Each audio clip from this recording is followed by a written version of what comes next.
నమస్తే అమ్మా. నమస్తే తల్లి. కమెంట్ బాక్స్ లో కొన్ని ప్రశ్నలు మీ వీడియోస్ కింద సేకరించి పెట్టారనమాట. అంటే కొంచెం మీనింగ్ఫుల్ వి, తనతో పాటు పెట్టిన వాళ్ళతో పాటు చాలా మందికి కూడా ఉపయోగపడతాయని. సో అందులో ఒక ప్రశ్న ఏంటి అంటే, లైక్ హస్బెండ్ అండ్ వైఫ్ కలిసిన తర్వాత మీరు ఇదివరకు కూడా కొన్ని వీడియోస్ లో చెప్పున్నారు, స్నానం ఆచరించాలా, నెక్స్ట్ డే పూజ చేయాలంటే తలస్నానం చేయాలా, అభ్యంగన స్నానం చేయాలా అని చెప్పి. ఆ తర్వాత జనరల్ గా కూడా నైటే కాకపోయినా డేలో ఎప్పుడైనా హస్బెండ్ అండ్ వైఫ్ కలిస్తే కనుక ఆ తర్వాత కూడా స్నానం చేయాలా, ఆ తర్వాత తన ఏదైనా మంత్రం కానీ లేదంటే ఏదైనా శ్లోకాలు కానీ దైవానికి అసలు పగలు కలవడం అనేది సరైన పద్ధతి కాదు. ఆధ్యాత్మికంగా పాల్గొనవచ్చు. ఆధ్యాత్మికంగా కాదు, అసలు మామూలు లెక్కగా ప్రకారంగా కూడా ఏ రకంగా చూసినా అది తగినటువంటి పద్ధతి కాదు. ఓకే, నాట్ టెక్నికల్ గా, అసలు ఐ మీన్ సైంటిఫికల్ గా కాదు, ఎట్లా కూడా కాదు, it's not correct. Okay, so దీనికి మీరు ఏం చెప్తారని? అంటే చేసిన తర్వాత ఆధ్యాత్మికంగా ఏమన్నా చేయొచ్చా? ఆధ్యాత్మికంగా ఏమైనా చేయొచ్చా? అసలు తల స్నానం ఆచరించాలా? కొన్ని మతాల్లో నాకు కూడా తెలిసింది ఏంటంటే, ఒక పర్టికులర్ మంత్రం ఏదో ఉంటుందంట, లైక్ శ్లోకం వాట్ ఎవర్ వాళ్ళ భాషలో, అది అనుకొని తలస్నానం కంపల్సరీగా చేస్తారంట. Beat any time of the day. మనకు అంత స్ట్రిక్ట్ రూల్స్ ఉన్నాయని నాకు తెలీదు, బట్ కిచెన్ లోకి అయితే డెఫినెట్ గా స్నానం చేసి రావాలి అన్నది అంతవరకు. మనకి అట్లాంటివి ఏం లేవమ్మా. ఫస్ట్ ఆఫ్ ఆల్ అంత మనవన్నీ కూడా ప్రతిదీ సైంటిఫిక్ గా మనకు పద్ధతి చెప్పారు. అసలు వివాహం అన్నది ఒక సంస్కారం. భార్యాభర్తలు కలవడం అన్నది సంతానం కోసం, ప్రజాయై గృహమేధినాం అన్నారు. సంతానం కోసం మాత్రమే భార్యాభర్తల మధ్య ఆ రకమైన శృంగార సంబంధం ఉంటుంది. అది కాని సందర్భంలో ఇద్దరు మిత్రుల్లాగా ఉండాలి. పెళ్ళప్పుడే చెప్తారు కదా, స్నేహేన పాలయ, స్నేహంగా చూసుకోవయ్యా మా అమ్మాయినని చెప్పి పాలల్లో చేతులు అద్దించి అందరికి అప్పచెప్తారు. ఒక్క సంతానేచ్ఛ కలిగినప్పుడు మాత్రమే వారిద్దరి మధ్య ఈ రకమైన శృంగార సంబంధం ఉంటుంది. అది కాక ఎప్పుడెప్పుడు మంచి సంతానం కావాలో దానికి సంబంధించి కొన్ని నియమాలు చెప్పారు. ఈ తిథుల్లో, ఈ వారాల్లో, ఈ సందర్భాల్లో దూరంగా ఉండండి, మంచి సంతానం కలగదు ఈ సమయానికి. కనుక అది కాని సమయాల్లో గనక మీరు కలిసినట్టయితే మంచి సంతానం కలుగుతుంది అని చెప్పారు. ఆ నియమాలు పాటిస్తే సరిపోతుంది. కాకపోతే ఇప్పుడు మీకు వచ్చిన అనుమానాలు ఏమిటి అంటే, ఇప్పుడు డే అండ్ నైట్ షిఫ్ట్స్ అట్లా రకరకాలు ఉంటాయి కదమ్మా, మేబీ దాంట్లో నుంచి వచ్చిన ప్రశ్న ఏమో, ఆ అనుమానం నుంచి. డే అండ్ నైట్ అని కూడా అడిగారా ప్రశ్నలు? అదే, డే అండ్ నైట్ అని క్లియర్ గా అడిగి, ఆ తర్వాత కూడా ఒకవేళ ఇఫ్ ఎట్ ఆల్ ఆ తర్వాత తన ఏమైనా దైవ కార్యక్రమంలో పాల్గొనొచ్చా, ఏదైనా శ్లోకాలు అనుకోవచ్చా, దానికి ఏమైనా తప్పుందా? శ్లోకాలు అనుకోవడానికి ఏమీ తప్పు లేదమ్మా. ఇప్పుడు మీకు కొంతమందికి కొన్ని మంత్రాలు నిరంతరం నడుస్తాయమ్మా. ఎట్లా అంటే, కొంతమందికి ఎప్పుడు కూడా శ్వాస పీల్చినంత ఇదిగా రామ రామ రామ రామ అనుకుంటూ ఉంటారు. అలాగే కొంతమంది నమశివాయ అనుకుంటూ ఉంటారు. అట్లా అనుకుంటూ ఉండేటటువంటిది ఆ సమయంలో కూడా వాళ్ళ మనసులో రావచ్చు, తప్పేం లేదు.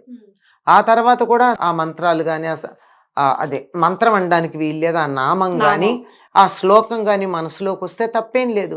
పైకి చదవడానికి అభ్యంతరాలు ఉంటాయి కానీ మనస్సులోకి వస్తే అనుకోవడానికి ఎటువంటి అభ్యంతరం ఉండదు.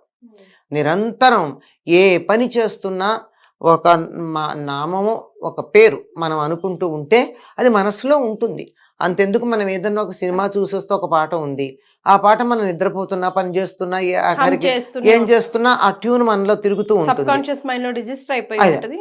ఆ విధంగా ఏదైనా శ్లోకాలు కానీ స్తోత్రాలు కానీ మనసులోకి వస్తే పైకి అనకుండా లోపల అనుకోవడంలో ఎటువంటి తప్పు లేదు, ఆ దోషమేం లేదు. పైకంటేనే సమస్యలన్నీ వచ్చేది అంతే. ఆ తర్వాత ఆధ్యాత్మిక కార్యక్రమాల్లో పాల్గొనాలంటే మాత్రం ఆధ్యాత్మిక మార్గంలో ఉన్న వాళ్ళు పగటిపూట దాంపత్య ధర్మాన్ని ఎందుకు నిర్వర్తిస్తారమ్మా? అది తప్పు. ఒకటి, ఏదో అనుకోకుండా కొన్ని సందర్భాల్లో ఎవరి చేతుల్లో లేని పరిస్థితులు కొన్ని ఉన్నాయి అని అనుకుందాం, నాకు తెలిసి ఉండవు, ఇద్దరిలో ఎవరో ఒకళ్ళు లొంగితే తప్ప ఉండవు. అలాంటి సందర్భంలో మాత్రం ఆ పూటకి ఇంకేం చేస్తారు, మర్నాడు మామూలుగా స్నానం చేసి కార్యక్రమంలో పాల్గొనవచ్చు. అంటే ఆ పూటకి ఇంకా చేసేదేముంది, అయిపోయింది కదా. మీరు దాంపత్య ధర్మం నిర్వర్తించారంటే రాత్రి అయిపోయినట్లు లెక్క, కనుక తెల్లారాకే చేసుకోవాలి ఏదైనా, అంతే. అంచేత మనసులో మీకు నచ్చిన దేవుణ్ణి తలుచుకోవడం కానీ, ఆ దేవుడి నామాన్ని అనుకోవడం కానీ, ఆ దేవుడికి సంబంధించిన స్తోత్రాలు పైకి కాకుండా లోపల చదువుకోవడానికి కానీ ఎటువంటి అభ్యంతరం లేదమ్మా. ఏ సందర్భంలోనూ అభ్యంతరం ఉండదు. ఈ సందర్భమే కాదు, గుర్తుపెట్టుకోండి, ఇంకా మరి మళ్ళీ అడగక్కర్లే. ఎప్పుడైనా సరే నిరంతరం పెదిమ దాటి బయటికి రాకుండా భగవన్నామం తలుచుకోవచ్చు, స్తోత్రాలు చేసుకోవచ్చు. బాహ్య పరిస్థితులతో సంబంధం లేదు. ఓకే. స్నానం చేశామా చేయలేదా అన్న సంబంధం కూడా ఉండదు. రామరామ అనుకోవడానికి స్నానం చేయాల్సిన పని ఏముందమ్మా? పైకంటే గాని సమస్య. మీ మనసులో అనుకుంటూ ఉండండి, మీ పనులు మీరు నిర్వర్తించుకుంటూ ఉండండి, తప్పేం లేదు. నా ఫ్రెండ్ ఒక అమ్మాయి ఉందమ్మా, వాళ్ళ ఇంట్లో చాలా స్ట్రిక్ట్ రూల్స్ అంట.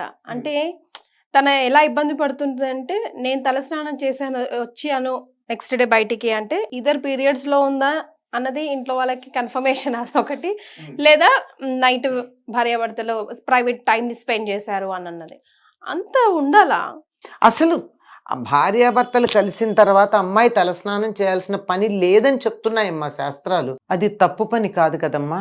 అక్రమ సంబంధాలు అయితే తప్పు పని, కానీ సక్రమ సంబంధాలు అందరి చేత, పెద్దల చేత, శాస్త్రం చేత అంగీకరించబడిన సంబంధంలో తప్పేముంది? వివాహం చేసినప్పుడే అందులో తెలుస్తోంది కదా, వారిద్దరూ సంతానం కోసం వివాహం చేసుకున్నారు. సంతానం కావాలి అంటే ఏం చేయాలో తెలియని వాళ్ళు ఎవరున్నారు కదా. కనుక అది తప్పు పని ఎట్లా అవుతుంది? ఆ దానికి ఉన్న పవిత్రతని మనం ఉంచినంత కాలం, పవిత్రతని కాపాడుకున్నంత కాలం అది తప్పు పని కాదు. అందువల్ల దానికి తప్పనిసరిగా తలస్నానం చెయ్యాలి అని నియమం లేదు. కానీ పురుషులు మాత్రం చేస్తారమ్మా. పురుషులు మాత్రం చెయ్యాలి. కనీసం ఒంటి మీద నీళ్లు పోసుకోవాలని చెప్తారు. అంటే ఇంట్లో రోజు నిత్యం, ఆ తర్వాత కూడా రోజు దీపారాధన వాళ్ళే చేయాలి కాబట్టి వాళ్ళే చేయాలి. పైగా ఒకవేళ ఆడవాళ్ళు చేయాల్సి వచ్చినా తలస్నానం చేయాల్సిన పని లేదు. మగవాళ్ళు మాత్రం నిత్యం చెయ్యాలని మనకు శాస్త్రం చెప్తోంది. కానీ వాళ్ళు ఏం పాటించరు, కానీ ఆడవాళ్ళు ఏం చేయాలో మనం రోజు చెప్పుకుంటాం కదా. వాళ్ళు ఏం చేయాలో ఎందుకు చెప్పము? అంచేత ఏమవుతోందంటే ఒక పార్టే మనం ఒకదాని గురించి ఎక్కువ హైలైట్ చేస్తున్నాం తప్ప రెండో దాని గురించి కూడా చెప్పుకున్నప్పుడు సమగ్రమైన అవగాహన ఉంటుందమ్మా. అక్రమ సంబంధం కానంత కాలం దోషం కాదు. మంచి సంతానం కావాలంటే మాత్రం నిషిద్ధ సమయాల్లో భార్యాభర్తలు దూరంగా ఉండడం మంచిది. చేత ఆ సమయంలో దైవం గుర్తొస్తే మరీ మంచిది. దైవభావన కలిగినటువంటి సంతానం కలుగుతుంది. స్తోత్రాలు మనసులో అనుకున్నంత మాత్రాన మనకి పాపం ఏమీ రాదు.